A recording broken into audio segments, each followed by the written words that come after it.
नमस्कार, स्वागत है आप सभी का एबी स्टार न्यूज में। मैं हूं आपके साथ जुबैर चौधरी। वक्त तो चला आपका राज्य आपकी खबरों का, जहां सबसे पहले बात करेंगे छत्तीसगढ़ की, जहां पर महिलाएं हलबल गुलाल बना रही हैं। तो छत्तीसगढ़ के जांजगीर चांपा में ग्राम जरवे में समूह की महिलाओं और बिहान से जुड़ी SHG की महिलाएं फूल पत्तियों से हर्बल गुलाल बना रही हैं।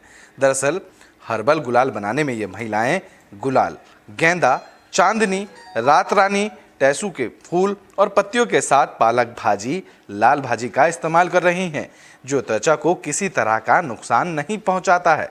महिलाओं की पहल को बढ़ावा देने के लिए गांव के हाट बाजार में हर्बल गुलाल को बेचा जा रहा है। साथ ही सरस मेले में भी ये गुलाल बेचा जा रहा है। कलेक्टर और जिला पंचायत के मुख्य कार्यपालन अधिकारी ने लोगों से खुद सहायता समूह की महिलाओं के लिए बनाए गए हर्बल गुलाल खरीदकर महिलाओं का मनोबल बढ़ाने की अपील भी की है।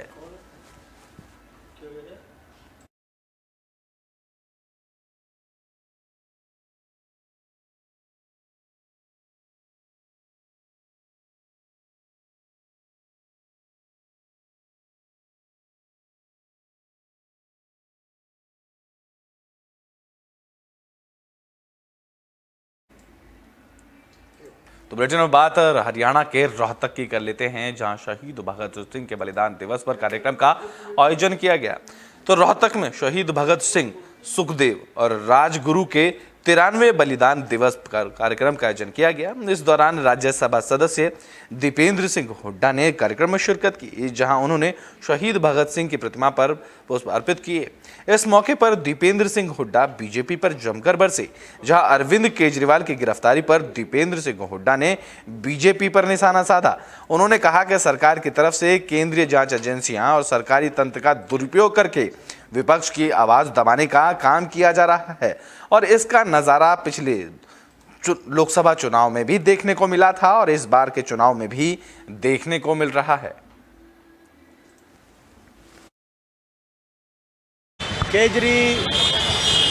केजरीवाल जी की जो गिरफ्तारी हुई है और जो ये लगातार भारतीय जनता पार्टी द्वारा जो केंद्रीय जांच एजेंसी और सरकारी तंत्र का दुरुपयोग किया जा रहा है, लोकतंत्र का गला घोटने का ये प्रयास, विपक्ष की आवाज़ को कुचलने का ये प्रयास ये जारी है। किस तरीके से सरकारी तंत्रों का दुरुपयोग करके लोकतंत्र का गला घोटा जा सकता है, इसका नज़ारा मैंने रोहतक लोकसभा चुनाव, पिछले चुनाव में इसका नज़ारा मैंने देखा था।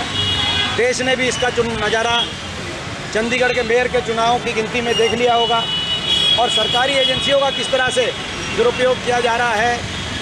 तो बुलेटिन में बात फरीदाबाद की कर लेते हैं, जहां बीजेपी की तरफ से कार्यालय पर कार्यक्रम का आयोजन किया गया।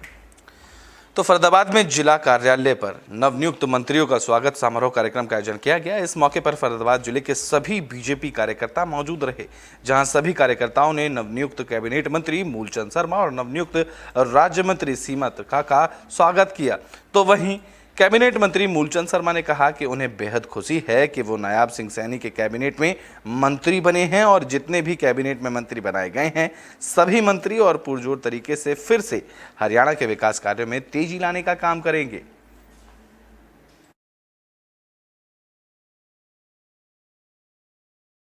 आज जिला फरीदाबाद में भारतीय जनता पार्टी के सभी कार्यकर्ताओं का दोबारा मंत्री बनाने पर छोटी बहन सीमा त्रिखा को मंत्री बनाने पर आज स्वागत समारोह में केंद्र सरकार और प्रदेश का अपनी सभी भारतीय जनता पार्टी सबका धन्यवाद करता हूँ और स्वागत करता हूँ। जो जिम्मेदारी दी उस जिम्मेदारी को हम निभाएंगे और निष्ठा के साथ और पूरे हर व्यक्ति तक उसका निभाने का काम करेंगे।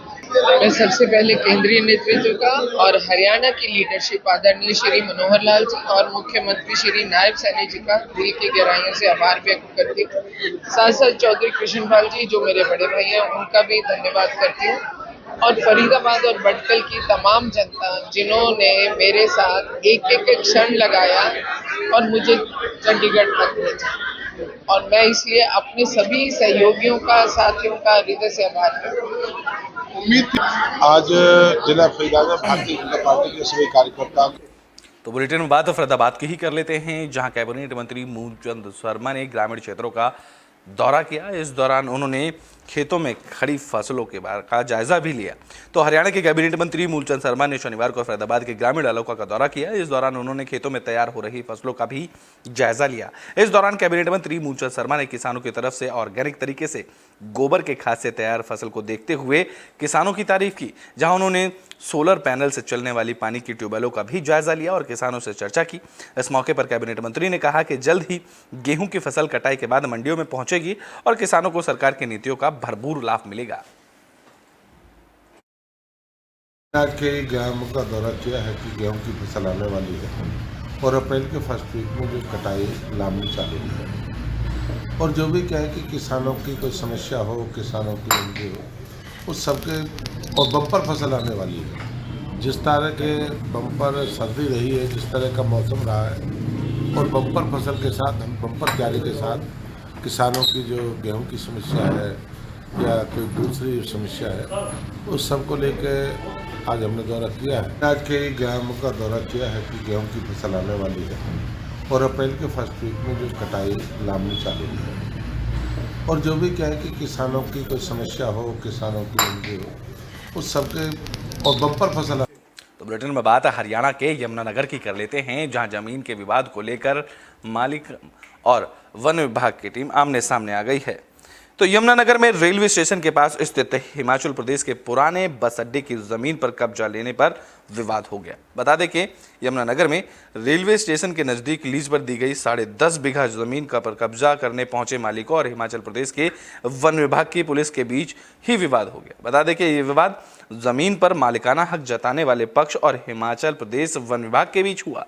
मालिकाना हक जताने वाले पक्ष शनिवार को जमीन पर कब्जा लेने के लिए पहुंचे थे, लेकिन वहां हिमाचल प्रदेश वन विभाग के रेंज ऑफिसर भी पहुंच गए और उन्हें कब्जा लेने से रोक दिया गया। इस पर दोनों पक्षों में काफी बहस भी हुई। तो वहीं सूचना पर पहुंची थाना शहर यमुनानगर पुलिस की तरफ से दोनों को समझाया गया। इस दौरान मालिकाना हक वाले पक्ष ने कहा कि कोर्ट ने उनके पक्ष में फैसला दिया, इसके आधार पर वह कब्जा लेने आए हैं, जबकि वन विभाग ने कहा कि उन्होंने फैसले को कोर्ट में पुनः चुनौती दी है। Crime branch DLF in charge inspector Sandeep की अध्यक्षता के अंदर एक टीम बनाई गई और उन्हें चेकिंग के लिए जब भेजा गया तो एक सेंट्रो गाड़ी वहां पे संदिग्ध नजर आई, जिसकी चेकिंग के दौरान उसके अंदर 2 युवक थे जो सवार थे, जिनमें से एक का नाम राहुल और एक का नाम कपिल था।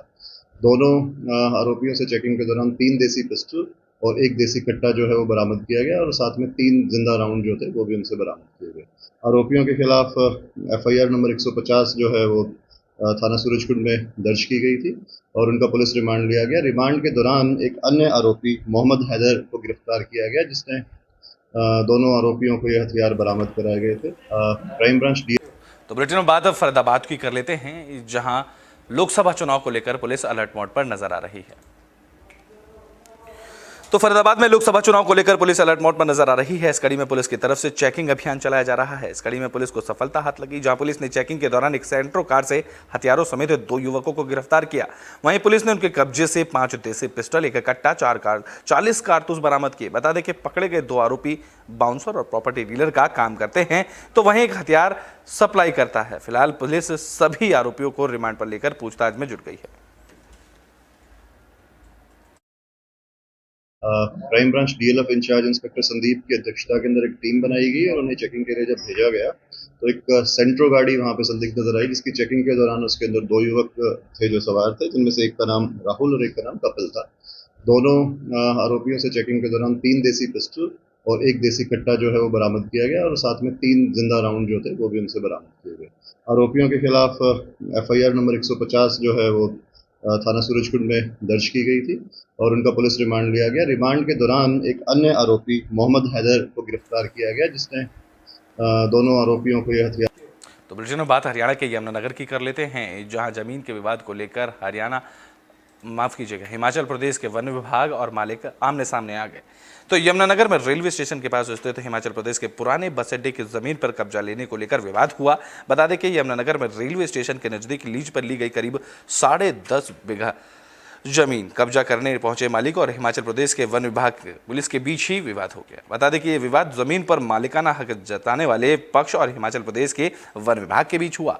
मालिकाना हक जताने वाला पक्ष शनिवार को जमीन पर कब्जा लेने के लिए पहुंचकर जब वहां मौके पर पहुंचा था, लेकिन वहां हिमाचल प्रदेश वन विभाग के रेंजर ऑफिसर भी पहुंच गए और उन्हें कब्जा लेने से रोक दिया गया। इस पर दोनों पक्षों में काफी बहस हुई। तो वहीं सूचना पर पहुंची यमुनानगर पुलिस ने दोनों को समझाया। इस दौरान मालिकाना हक वाले पक्ष ने कहा कि कोर्ट ने उनके पक्ष में फैसला दिया है, इसके आधार पर वह कब्जा लेने आए हैं, जबकि वन विभाग ने कहा कि उन्होंने फैसले को कोर्ट में पुनः चुनौती दी है।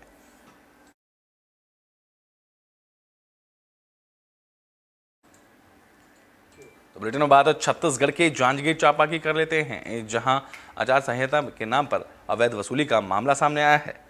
तो छत्तीसगढ़ में बीजेपी सरकार आने के बाद से लगातार प्रशासन की कार्यशैली पर सवाल खड़े हो रहे हैं। ताजा मामला जांजगीर चांपा से सामने आया, जहां कपड़ा व्यापारी केशव ने तहसील में नायब तहसीलदार प्रशांत गुप्ता पर आचार संहिता के नाम पर वसूली करने का आरोप लगाया। बता दें कि पीड़ित ने बताया कि वो अपने वाहन से कपड़े लेकर जा रहे थे, जहां महाराणा प्रताप चौक पर के पास नायब तहसीलदार प्रशांत गुप्ता की तरफ से उन्हें रोका गया। पीड़ित ने बताया कि उनकी तरफ से नायब तहसीलदार को उन्हें सारे दस्तावेज भी दिखाए, लेकिन उसके बावजूद जांच और कार्रवाई के नाम पर, आचार संहिता के नाम पर व्यापारी से 10,000 रुपए की रिश्वत मांगी गई। इस मौके पर पीड़ित ने डीएम को पत्र लिखकर मामले में न्याय और नायब तहसीलदार के खिलाफ कार्रवाई करने की मांग की है।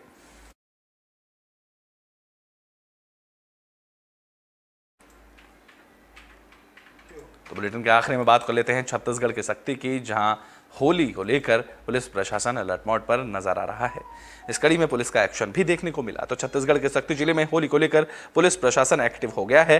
शहर में होली के त्योहारों को लेकर पुलिस जगह जगह चेकिंग कर रही है। इसके साथ ही पुलिस अधिकारियों ने रंगों की दुकान पर लगने वाले मुखौटे ना बेचने की सलाह दुकान वालों को दी है। साथ ही पुलिस की तरफ से चेकिंग अभियान भी चलाया गया।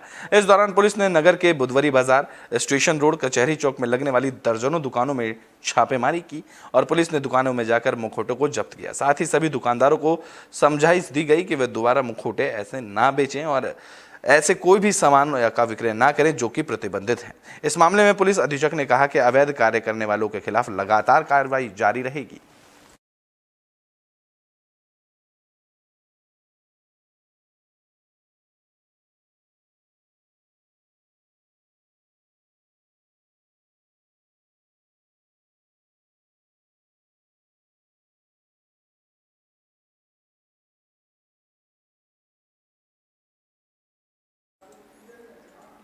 आपका राज्य आपकी खबरों में भी के लिए बस इतना ही। देश और दुनिया की तमाम खबरों के लिए देखते रहें एबी स्टार न्यूज।